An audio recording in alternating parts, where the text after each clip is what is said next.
I'm Allan Anderson, and I joined OLLI in 2006, very shortly after I moved to Ashland from California when I retired.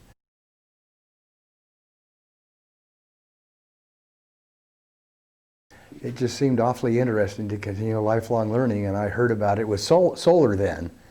And so I decided to sign up. It was a mid-year sign-up, and I think the first course I took was a Romeo and Juliet course from Suzanne Waitukee, and I've taken another Romeo and Juliet course from Suzanne Waitukee this term. I've just always been interested in lifelong learning. My Shakespeare interests go back to my days in college, when we actually had the festival come down to Stanford University and put on plays there in Frost Amphitheater. And I've always wanted to come here, and once I got in Ashland and learned about OLLI, I was hooked, and I think anybody that explores it at all would be too.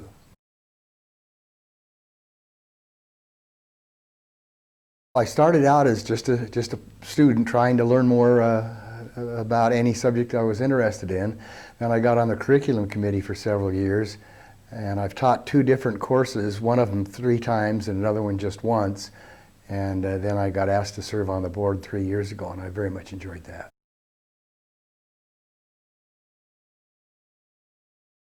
I don't know that I've had any great accomplishments. I've had some compliments about the one course on Mormon history that I taught, and I might in fact teach it again in the future. As far as serving on the council, I've just been very lucky to have good people around me to do the work and have the good ideas. I've followed 2 very accomplished women in Lorraine and Susan, and I'm going to be followed by another competent woman, Margaret Pashko, so I don't think I can do OLLI too much harm in 1 year.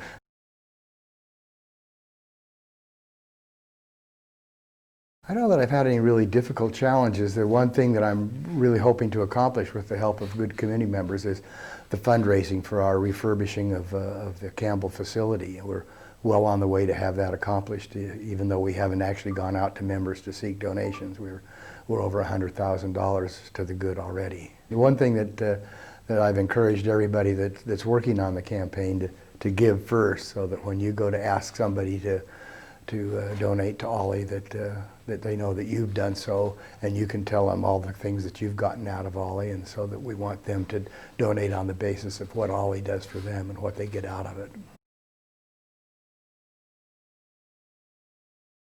Since I've been involved with OLLI, we've got 3 separate fundraising efforts. One is just the annual fund, where every time you join up, you're given the opportunity to pay money to the annual fund, and that just goes to our operating costs for a given year.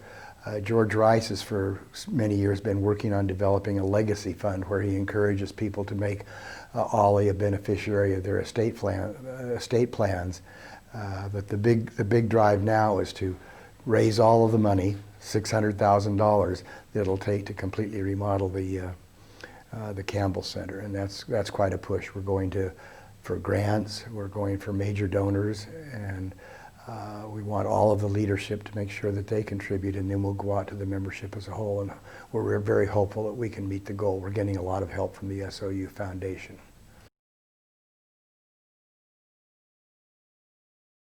This is really a very old facility, and it has a lot of drawbacks. The sight lines in the classrooms are bad. The members' lounge is really not a welcoming facility. The technology is dated and needs to be updated. We've already accomplished a good update in Room A. That's completely finished, and I think we're really getting good feedback about what an enhancement of the OLLI learning situation is by having a good facility to do it in. This building was actually part of a World War II Army post out in White City, and the buildings were dragged here, and then they were married students' housing for a while, and then some years ago OLLI was able to take over and utilize them, but they haven't really been updated very much, except for some improved bathrooms in the last 10 or 15 years, so it's really time to do something good.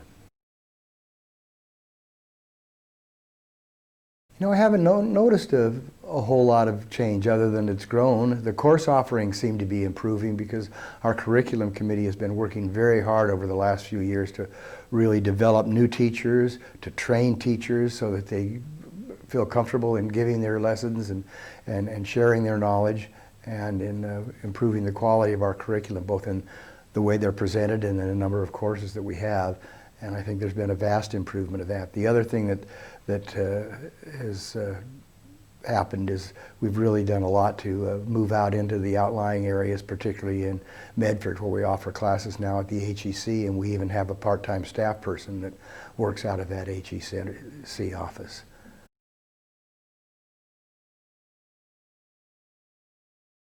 That's really been a nice addition to have that theme and to emphasize both the social engagement.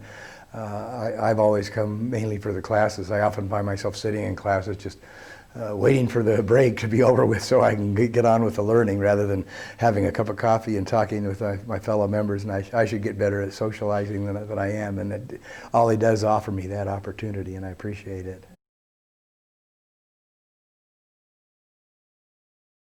If you're just interested in learning, that's the important thing to me.